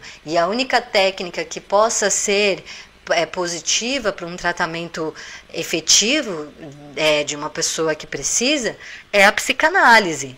Não existe outra ferramenta, entendeu? Não existe. As outras são paliativas. Qualquer outra que não seja psicanálise é paliativa. Só a psicanálise leva a pessoa a um autoconhecimento sobre a sua dinâmica reflexiva, né? E aí é que ela pode ter uma esperança de uma cura até mesmo, porque a psicologia cura pessoas também, né? É claro que a pessoa entende que saúde não é assim, mesmo que você tomar um remédio não significa que o remédio vai te curar, mas que a possibilidade aumenta, né? Então, é isso que eu tô querendo mostrar. A psicologia, ela é muito complexa e ela tem diferença da psicanálise para psicologia comportamental. Então, é algo que eu já venho discutindo com várias pessoas há muitos e muitos anos. Esse é um vídeo que eu estava muito querendo fazer há muitos anos, então eu fiquei a noite inteira pensando nesse vídeo, a noite inteira idealizando esse vídeo. Hoje, por isso que eu quase também não dormi, eu estava muito empolgada. Então, agora a gente vai para a parte, certo? Das substâncias, eita, Ariadne, eita. Então, as substâncias nos tratamentos psicológicos, certo? Aqui, ó, a gente tem esquizofrenia, modelo de esquizofrenia, psicoses, ó, psicose induzida. Por que psicose induzida? Porque ele vai receber uma dose de Lucy in the Sky with Diamond. Lucy in the Sky with Diamond. Eu não vou falar a palavra e vou fugir de todas as palavras porque eu estou fugindo do algoritmo e de qualquer possibilidade de chegar para mim e falar que eu fiz coisa, entendeu o que eu quero dizer? Então, vamos lá, ó. Então, eles vão pegar uma pessoa, certo? E vão colocar nela a Lucy. E aí vamos ver, aí o psicólogo vai analisar o que isso causou na pessoa, tá? Então, o que isso causou, o que isso modificou na pessoa e tudo mais. Vamos dar uma olhadinha aqui, ó. Vai lá, vai. Aqui, ó. Então, ó, a Lucy pura, entende? E provavelmente forte. Então, e a pessoa que vai usufruir dessa viagem é uma pessoa que não é uma pessoa que nunca utilizou da Lucy. Então, é um viajante de primeira viagem, né? Então, veja só, para entendedores entenderão. Aí, tá em forma líquida, certo? E aí ele tá aqui de boa, tal. Aqui é induzido, então para analisar o comportamento dele, não é para fazer terapia. Ó, veja só, o pulo do gato. É para analisar qual vai ser o comportamento dele depois de utilizar a Lucy, mas não é para fazer psicanálise, é simplesmente para observar as reações. É diferente, entende? Então aqui ele diz que não sentiu gosto de nada. Por quê? Porque se ele tivesse tomado um paralelo, né, os paralelos têm gosto amargo. A sua versão pura, aí não tem gosto de nada, né? Então isso verifica que realmente é um produto de qualidade, tá? Então, ó, vão pedir para ele desenhar, e ele é um desenhista, tá? Ele é um desenhista profissional, então ele desenha no começo, ele tomou, né, a Lucy, antes da Lucy fazer efeito, ele fez o desenho e tal, né, usou o rapaz ali de modelo. Veja que ele está amparado por uma equipe, certo? Então tem a equipe que cuida da situação da saúde dele para analisar se ele está tudo ok, o psicólogo ali também avaliando a situação. certo? E ali ele está desenhando, ó, tá desenhando, né? O efeito ainda não aconteceu. O efeito, o líquido até em 15, 20 minutos faz efeito, se eu não me engano. Mas esses de papelzinho levam um pouco mais de tempo para poder pegar o organismo todo. A Lucy, né, e todos os derivados da Lucy, ela causa o quê?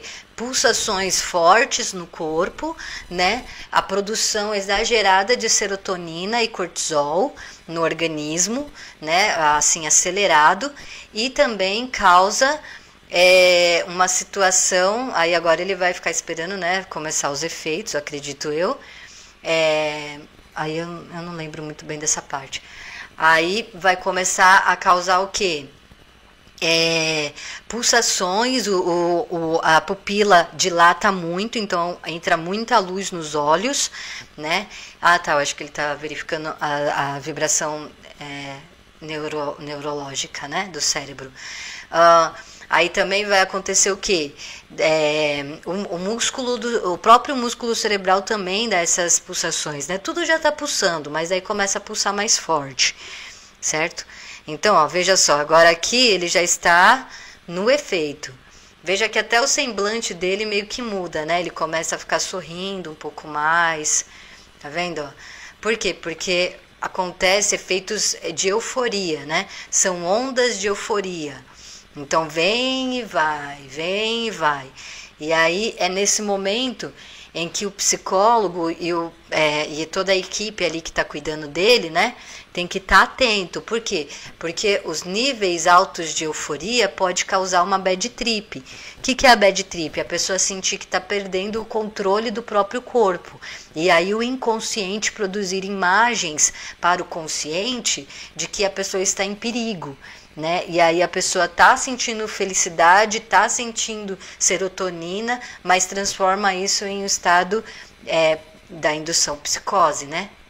Então, aqui ele está falando que está sentindo muita alegria, está sentindo que a realidade ela é muito maior do que ele imaginava que era, né? Percepções. Ai, o nome do livro? As Portas das Percepções, né? O livro lá, né? Mas, gente, veja, aqui é só uma análise da diferença do corpo e das reações dele, tá? Com relação a isso. Dá para utilizar isso na terapia? Na minha concepção, não. Por quê? Imagina que a pessoa está nesse estado vulnerável e o psicólogo começa a querer trazer do passado perguntas provocativas sobre seus próprios traumas. Para a pessoa entrar num estado traumático maior e em um estado de aberração, que a gente chama, né, é muito alto. Então eu acredito que não daria para utilizar a Lucy para tratamentos psicológicos na hora da psicanálise. E sinceramente acredito que também nem precise, né? Então a gente já vai conversar sobre essa questão, mas olha só, aí aqui ele já começa a ficar impaciente, né? O paciente começa a ficar impaciente. Ai, que... Ó, aí agora pediram para ele voltar a desenhar, né? Agora com o Licérgio no corpo. Aí, ó, vamos ver o que vai acontecer com esse desenho, ó. Também tem momentos em que ele fica muito eufórico e o ajudante, né, o auxiliar, toca no ombro dele, né? Por quê? Porque tocar na pessoa é uma forma de... como eu posso dizer, acalmar, né? O toque acalma, né? Dá segurança para a pessoa. Então, a equipe está sempre atenta para o estímulo que ele está recebendo ali, né? O cuidado, ele está sendo bem cuidado. E está falando, né? Que ele está imaginando coisas boas, que a vida é muito boa e tudo mais, né? Então, aí tem às vezes que ele tem uma sensação de euforia muito grande. Ó, bebendo água, tá vendo? Para se hidratar, porque a luz se desidrata muito o corpo. Então, aqui, ó, tá vendo? Aqui é um gesto, um gesto de calma, ó. Ele tem um estado mais alto, né? Chega um momento que o pico, né, é muito alto de adrenalina. Quer ver, ó? Aí tá mostrando, né, os períodos, os tempos no relógio de diferenciação. Ó, ele vai, ó, tá chegando perto para acalmar, porque sabe que conforme vai passando o tempo, a onda vai ficando mais forte, né? A onda vai ficando mais intensa. Então, pode ver que ele está sendo auxiliado muito bem por uma equipe, né, que está sempre buscando cuidar dele ali e tudo mais. Então, vamos ver agora como é que vai ficar o desenho. Eu peguei a parte que ele acalenta, né? Aqui, ó. Tá vendo? Aqui, ó. Então, porque quem é viajante, né? Quem é viajante da Lucy sabe que ela precisa muito do apoio ao redor. Por quê? Porque, olha lá, tá vendo? Ele teve uma energia ali, ó, tá vendo? Tá vendo? Aí eu venho o psicólogo, ó, coloca a mão nele, ó, no corpo dele e dá uma relaxada, ó. Tá vendo? Ele até agradece, ele fica agradecido, ó. Por quê? Porque é muito forte, é muito intenso.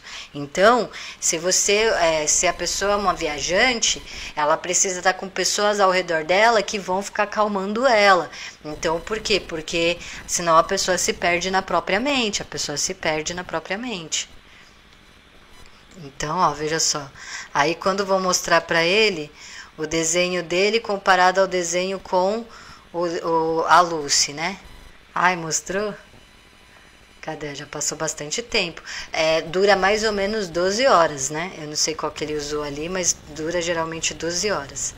Ai, mostra. Ó, aqui ele desenhando com o Licérgio. Licérgio, com o Sérgio. Não sei falar, ó.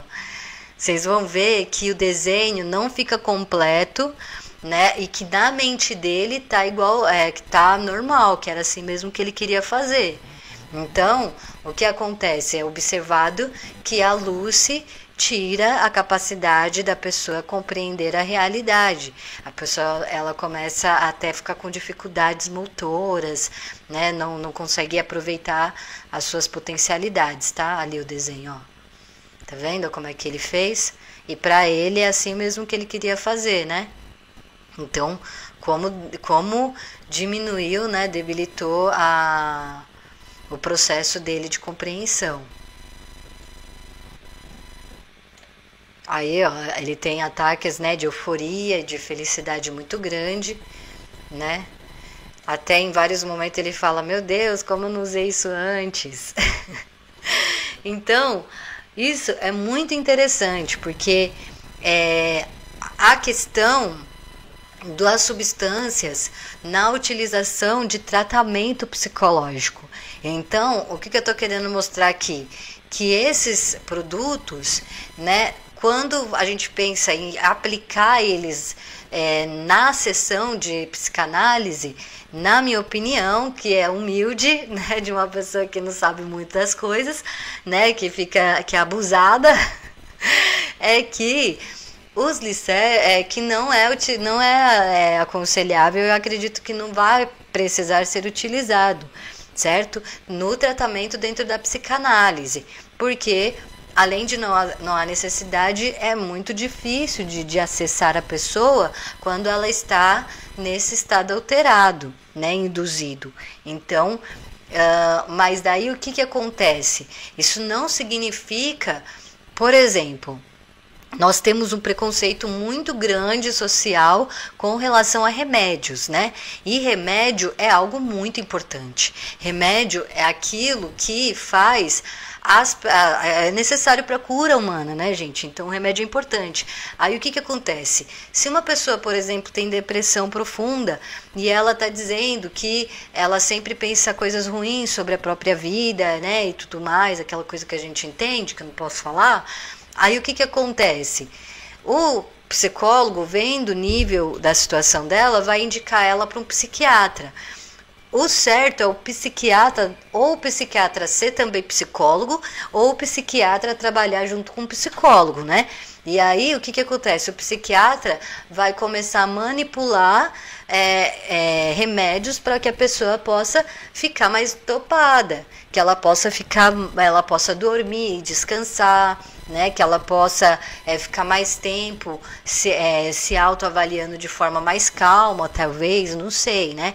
Então, um bom psiquiatra, ele vai receitar os remédios corretos, né, a dose correta, ele vai estar sempre melhorando isso para o paciente, até ele perceber que o paciente não precisa mais daquele remédio ou que pode diminuindo as doses, porque o ideal, né, o objetivo é que a pessoa ela não fique dependente de remédio, com certeza. O remédio é o mal necessário, certo? Então é importante que as pessoas, imagina, as pessoas com catatonia esquizofrênica, que a gente viu, né, esquizofrenia catatônica ou episódios, né, de violências e traumas. Então os remédios auxiliam muito as pessoas a poder procurar uma saúde, uma qualidade de vida melhor, até o ponto de ela poder sozinha conseguir entender a sua mente, conseguir entender o seu posicionamento social, e aí vai melhorando a sua qualidade de vida, o seu autocontrole. Aí a pessoa chega e fala, olha, psiquiatra, tá muito forte, eu não consigo fazer nada, toda hora eu fico querendo dormir, eu acho que esse remédio tá muito pesado para mim. Então o psiquiatra já vai acender uma luz talvez nele, né, dependendo de casos, que ele vai falar, então ele já tá se interessando a voltar a fazer as atividades. Entende? Então já é um momento que eu posso diminuir a dose ou colocar uma dose mais leve para ele. Por quê? Porque agora ele está preocupado em fazer suas atividades. Talvez antes ele não estivesse. Entende o que eu quero dizer? Eu não estou falando que é assim, padrão e tal. Estou querendo mostrar que existe um plano de saúde que o psiquiatra, que for uma pessoa boa, que for um profissional, né, justo, vai planejar. Agora, se for um psiquiatra que tem amarrado uma empresa com ele, né, de venda de remédio, e aí ele quer entupir o paciente de remédio para poder vender e ganhar comissão dentro disso. Essas coisas acontecem também, é uma tristeza, né? E outra coisa, nós vemos que os psicodélicos talvez não seja adequado para dentro da clínica, mas a gente vê que nos laboratórios, né, está tendo diversos tipos de pesquisas que está apontando para novas formas de fazer antidepressivos, de forma muito menos invasiva e muito mais direcionada, como por exemplo alguns estudos que estão fazendo com a ayahuasca, né, com os produtos da ayahuasca. Então aí sim a gente tem que lutar para que as empresas atualizem e melhorem os seus produtos antidepressivos, né, porque tem muita ciência legal que pessoas do laboratório e farmácias constroem e que estão descobrindo, né, a gente vê que a flor maravilha, sabe a plantinha maravilha que todo mundo gosta, sabe o que eu tô falando? Então, ela cura o Alzheimer, cura o Alzheimer não, desculpa, ela ajuda no tratamento do Alzheimer, ela ajuda no tratamento de Parkinson, ela ajuda no tratamento, ela é um ótimo anestésico, um ótimo, importantíssimo anestésico, que é menos invasivo do que esses que a gente está tendo atualmente. Então a potencialidade anestésica dos produtos, né, e também tem até, talvez futuramente possa ter microdosagem terapêutica de produtos desse gênero, então que auxilia no processo de cura da pessoa até o momento em que ela não vai mais precisar de substâncias, porque o ideal mesmo é a pessoa viver sem nenhum tipo de substância, remédio e essas coisas, com certeza. Então o remédio é um mal necessário. Então, por que eu estou falando isso? Porque imagina, a moça, né, nós mulheres, a maioria de nós sofremos muito com cólica. Aí a moça não quer tomar cataflã porque ela quer mostrar que é durona e que ela não cede às dores do seu próprio corpo porque ela é muito forte. Aí ela fica o dia inteiro sofrendo de dor porque ela pensa que os remédios fazem muito mal, então ela não toma um cataflã, que realmente é pesado, mas é importante, né, um dipirona quando tá, né, com dor aí e tudo mais, é importante para a qualidade da nossa vida. Não fica sofrendo o dia inteiro, não fica com dor o dia inteiro, se você pode cuidar do seu id, do seu corpo e tratar você de uma forma melhor. Não vai abusar dos remédios, é claro, mas também não precisa ter tanto medo assim dos remédios, porque eles ajudam, ele é importante. Então, você não tem que ter vergonha que você tomou Cataflã quando que você estava com dor, né? Isso não tem sentido. Então, às vezes a pessoa que está tomando remédios controlados, ela se sente envergonhada de estar tomando remédio por causa... E tem gente que fala, por que você fica tomando isso? Por que você... A pessoa sabe o porquê ela precisa, né? Ela entende o corpo dela, está passando por uma terapia. É melhor a gente incentivar a pessoa, né, a buscar o tratamento, do que a gente meio que ficar falando para ela que não, que ela tá indo pro caminho errado e não sei o quê. E aí quando ela consegue se livrar dos remédios, falar que tá vendo, esses psiquiatras ficavam te dando remédio e você não precisava. Não, o psiquiatra fez um trabalho ótimo e por isso que ela não tá precisando mais, né? Então esse profissional deveria ser valorizado, né? Ele ajudou a passar por uma situação de dificuldade. É claro que nós temos aí questões complicadas, como por exemplo os centros de reabilitação, não sei como eu vou falar aqui, que eu não posso falar a palavra real, né? Que são muito agressivos, violentos, que aí né, colocava choque na cabeça das pessoas e coisas do gênero absurdas, torturas e tudo mais, porque está desumanizado. Mas se fosse humanizado, aí seria diferente, né? E se as pessoas vissem essas coisas sem tanto, né, receio dos remédios e tudo mais, a gente vai lutar para que eles melhorem. A gente precisa estar atento que esse psiquiatra está se portando realmente, é um bom profissional, né? Ele está sendo fiel aos estudos para poder ajudar a qualidade de vida do paciente, ou ele só está querendo vender remédio? É uma coisa importante. Está sendo distribuído gratuitamente esse remédio para a comunidade? Porque o Estado agora está querendo colocar acupuntura nos hospitais, mas não está querendo pagar remédio de câncer, por exemplo, entende? O que eu quero dizer que é o quê? Né, é o desvio de verba. Então, nós temos que lutar para que a nossa comunidade tenha remédio de qualidade, né? Remédio de qualidade gratuito. É isso que a gente tem que lutar e não contra o remédio, entende o que eu quero dizer?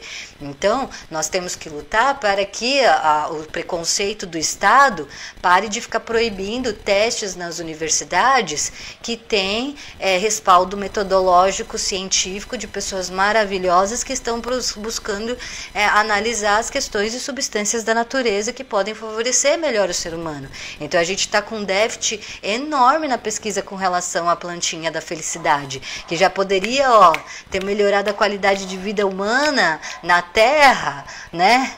Essa odisseia humana na Terra, muito mais, mas por causa nem do preconceito, né? É do abuso e do monopólio capitalista sobre o produto. Então as empresas querem porque querem lucrar e não querem dar espaço para outras que desenvolvem coisas novas. Então, se você quer melhorar, não quer que outra empresa tome o seu lugar, então melhore o seu produto. Porque tem empresário que fica séculos e séculos com a mesma fórmula, porque não quer gastar dinheiro com pesquisa, não quer melhorar o seu produto e ainda não deixa os outros melhorar. Entende? Então a gente tem que lutar para quê? Para descriminalização, né, da situação, da discriminação, da legalização da plantinha da felicidade, entende? Aí sim a gente vai estar trabalhando em prol da paz, da qualidade de vida e da dignidade de todo mundo. Como eu disse, esse vídeo vai ficar um pouquinho maior porque é um vídeo que eu gosto muito. Então, entendendo isso, essa coisa toda da medicina, da psiquiatria, né, da importância desses trabalhos, da importância social desses profissionais. Então, imagina chegar para um profissional e falar para ele, falar que a psicologia não é boa para as pessoas da comunidade. O certo era falar que nós estamos precisando de mais psicólogos na sociedade. Entende? Que o psicólogo ele é tão importante, tão valorizado, tem que ser tão valorizado que a gente tem que ter mais trabalhando na comunidade. Psicopedagogas para trabalhar as questões das crianças agressivas junto com a família. Então tem que ter apoio familiar que vai na casa das pessoas, a dar um apoio emocional para as mães, dar um apoio, né? Então, sim, tem que ter esse tipo de situação acontecendo. Não sabe? O que eu quero dizer, né? Então vamos ver aqui, ó. Agora, para que campo que nós vamos ir e já vamos terminar, né? Já falta um pouquinho para acabar. Nós iremos agora para a parte da Agora eu quero mostrar para vocês, agora chegou. É o momento em que eu vou mostrar para vocês a diferença entre o que é a psicanálise e a loucura que é o comportamental. Então, veja só, a psicanálise, ela é um setor socialista libertário, por assim dizer, entendeu? É o setor humanista da mente humana e dos estudos humanos. Freud não queria saber de política, mas daí vem William Reich e falou, vamos parar com essa bagunça aí.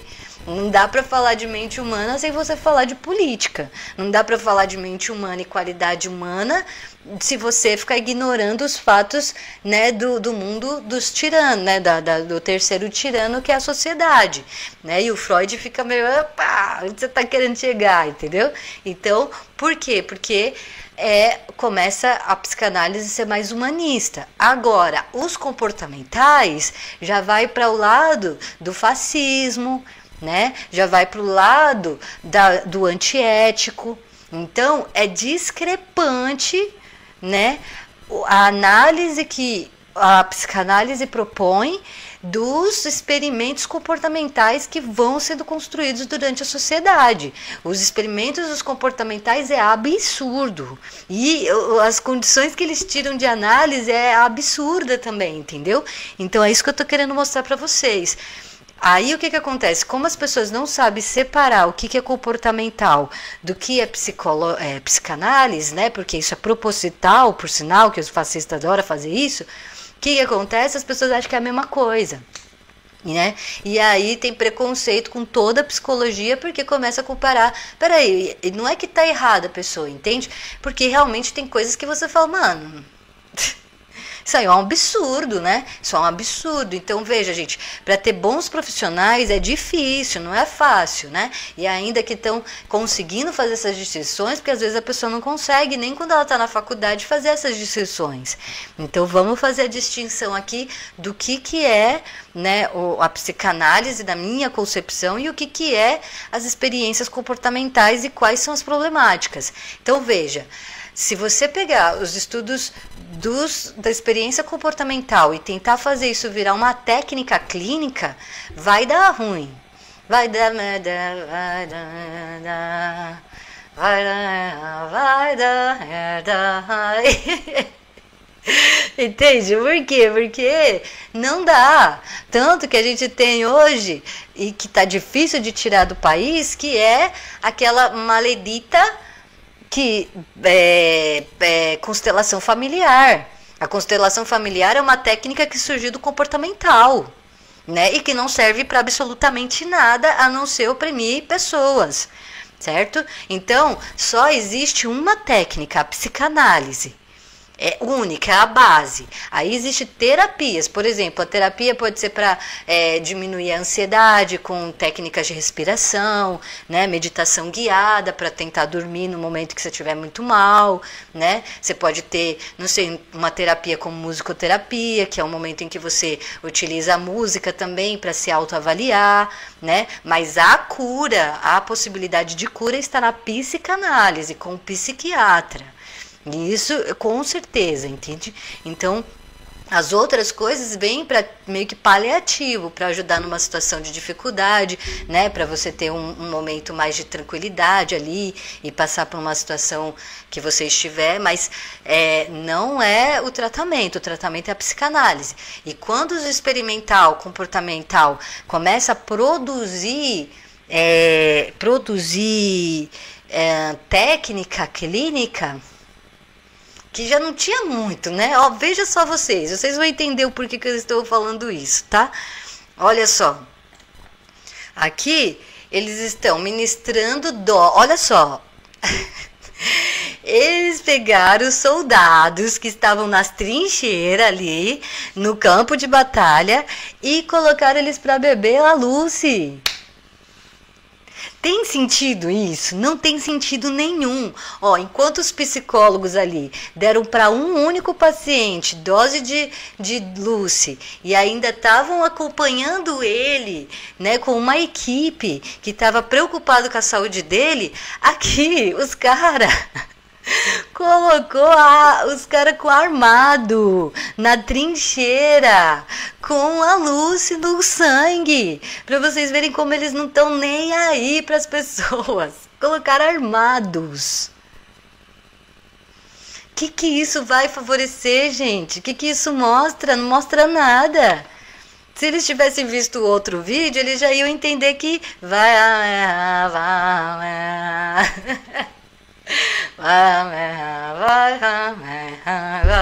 É óbvio, né? É óbvio. Não tem sentido ao outro lá subindo na árvore. Ninguém vai lá acudir o rapaz que tá doidinho lá na viagem dele.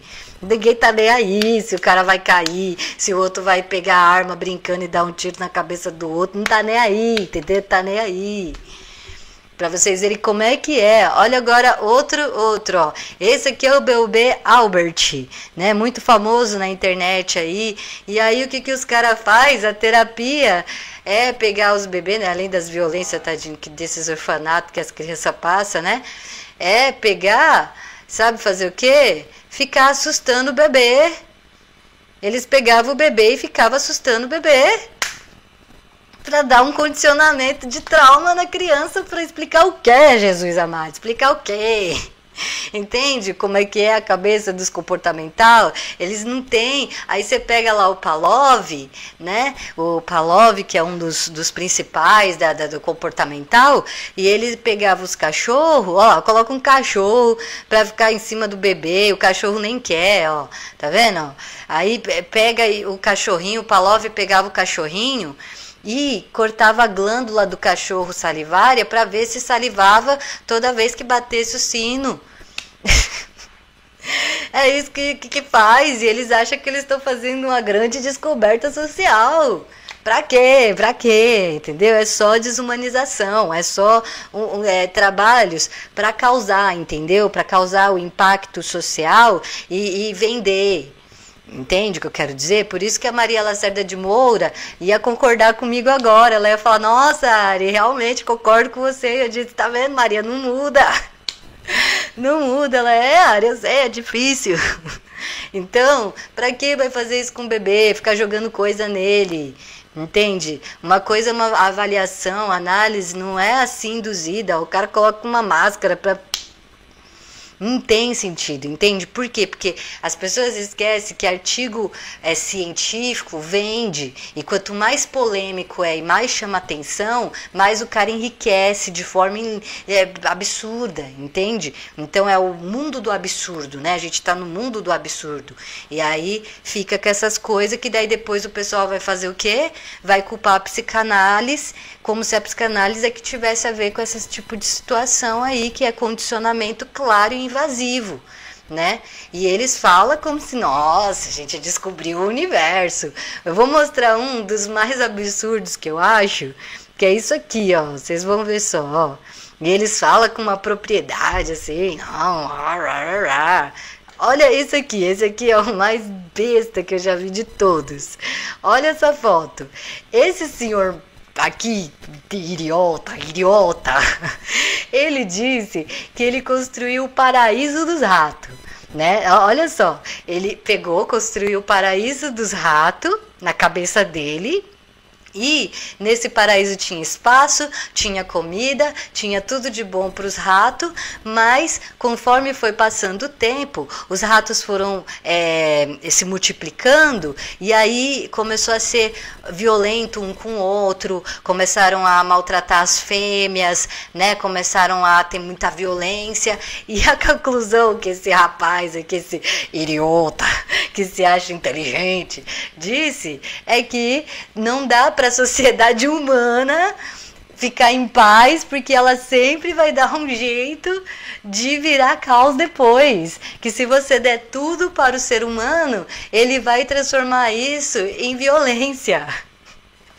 Olha como é que é megalomaníaco, entende? Vocês viram que lá nos terapias dos psicólogos, eles não estavam falando assim, nossa, coisas absurdas e escatológicas sobre as suas análises, né? Era focada ali no paciente em certos padrões de análise. Aqui não, os comportamental, eles não aguentam ficar só, entendeu? Tem que ser escatológico. Aí agora me fala, vocês acham que isso aqui é o paraíso dos ratos? Essa coisa nojenta que esse cara inventou, esse cubículo terrível que ele inventou, isso aqui é o paraíso dos ratos? Isso aqui não é paraíso pra ninguém, gente. O paraíso do rato é um campo gigante, onde ele pode correr para onde ele quiser, né? Não é uma sala fechada nojenta. E aí o que me deixa com agonia e com raiva? Que a mãozinha dele, né, branquinha, macia, não vai limpar toda essa sujeira, que ele colocou mulheres para limpar essa sujeira toda que ele inventou, entende? Essa maluquice que ele inventa aqui, que ele acha que está revolucionando o campo da ciência, né? Porque ele coloca um monte de animal junto, um monte de rato junto e alimenta esses ratos. Quem é que limpou essa sujeira desse cara? Quem é que limpou esse que ficou se colocando em perigo de leptospirose e tudo mais? As mulheradas ao redor dele, para que ele brincasse, né? E aí as pessoas acham que isso é levar a sério, que isso é antropologia. Tem gente que acha que isso é antropologia. Gente, isso aqui é só especulação para ganhar dinheiro em cima de visualização. Só que no passado. Entende? Então dá para diferenciar bem o que é a psicanálise, certo? E o que é a experiência comportamental. Quem gosta de fazer esse tipo de coisa aí é o quem? Os nazis que adoravam ficar fazendo esse tipo de experiência. São os fascistas que adoravam ficar fazendo esse tipo de experiência. Ah, vamos ver quanto tempo a pessoa aguenta ficar sem dormir. Ah, vamos ver o quanto a pessoa aguenta de dor. Sabe? Essas coisas que não servem para nada, não vai para lugar nenhum. Entende? As pessoas acham que, nossa, elas ficam escandalizadas e aí elas vão ver o que tem, assim, que nem a Bibi Baines, né, do Física e Afins fala, eu adorei o que ela disse, que se você vê uma coisa muito escatológica na ciência, desconfia, porque a ciência não trabalha dessa maneira. É claro que coisas incríveis aparecem, mas sempre dentro de um campo possível, né? Qual que é a diferença da antropologia para a psicologia? Né? O estudo da antropologia também não é escatológico, né? Ele tem um sentido simples. Quer ver um estudo que eu vi, eu não sei nem, eu não trouxe aqui os casos antropológicos e tudo mais, mas, por exemplo, um rapaz, né, pegou estava ali na selva, tinha vários animais na selva, gorilas, uns macacos, né, que ele começa a tentar interagir ali de um jeito e tal, e ele consegue ensinar para uma das macacas que se ela lavar a fruta fica mais gostosa de comer, né? E a macaca aprende, né? E aí ela faz isso e ela ensina os outros macacos a fazer também, e até os filhotes. E aí ele foi vendo que conforme vinha novos filhotes, virou uma cultura entre eles, entende? Então isso é um trabalho antropológico para mostrar que os animais, como seres humanos, né? Os macacos, que são os primórdios ali, né? Os primatas nossos, eles desenvolvem a capacidade de construir cultura. Pronto! Entendeu? Não é escatológico. Aí, claro que tem um mistériozinho aí, que dizem que até os macacos de outras ilhas começaram a também fazer a mesma coisa. Né? Então aí eu não sei, entendeu? Se é um mistério, se é real ou não, mas a gente pode, também não é algo tão absurdo assim, entendeu? Pode ter que um fugiu e conseguiu e ver o outro, sei lá, né? O que aconteceu ali, mas o que eu tô querendo dizer é que não é escatológico. A gente vai ver estudos, por exemplo, principalmente de primatas, questão, por exemplo, as abelhas, né? Como elas se comportam com os machos, né? Aí você pode tirar umas ideias dos protozoários, sei lá, entendeu?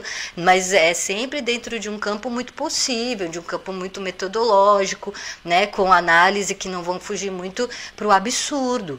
Então a antropologia, ela é essas observações e aí essas correlações que o pesquisador vai tentando construir, né, para ter mais sentido para nossa própria construção, né? A gente também não ficar tão longe da natureza, não se sentimos tão à parte, né, da natureza. Então, entende a diferença? Aí a pessoa, ela quer sempre achar que é ficar usando palavras para ficar falando que é mais inteligente. Não tem mais inteligente, ninguém é mais inteligente do que ninguém, né? A antropologia não é simplesmente você olhar o comportamento de um grupo e dizer que aquilo é base para toda a compreensão, entende? Não, não é assim, é todo um aspecto de estudo metodológico, científico, que está lá no papel, que começa com uma intenção e aí depois vai vendo se a intenção é real, se mudou, entende? É uma coisa muito profunda, então não é simplesmente observar o comportamento de uma pessoa e tirar a análise disso, né? Ai, ela já teve gente que falou assim, ai, ela é lésbica, então eu vou ficar analisando ela para entender as outras lésbicas. Gente, eu só sou entendida que eu gosto de mulher, mas eu não represento todas as mulheres, né? Eu acho que não. Enfim, tomara que não, tadinha delas, né? Tadinha, essa doida aqui. Bem, obrigada a todos, quem gostou, quem assistiu, né? 2 horas de live, eu sabia, era um trabalho que eu queria muito fazer há muito tempo, então... eu estou muito feliz com isso, já deu aqui a abertura e podem me corrigir se vocês quiserem, aí o próximo vídeo que eu fizer já vai ser mais leve, já vai ser mais diferenciado, tá? Isso daqui é tudo para a gente começar a compreender as coisas, então vamos valorizar os psiquiatras, vamos valorizar os psicólogos, vamos exigir do governo que tenha psicólogos na nossa comunidade, psicopedagogas e principalmente auxílio para as famílias, né, apoio emocional e né, além do financeiro, que é muito importante, além do alimentação, o emocional também é muito importante para nossas mães, né? Então, enfim, obrigada por assistirem e até mais.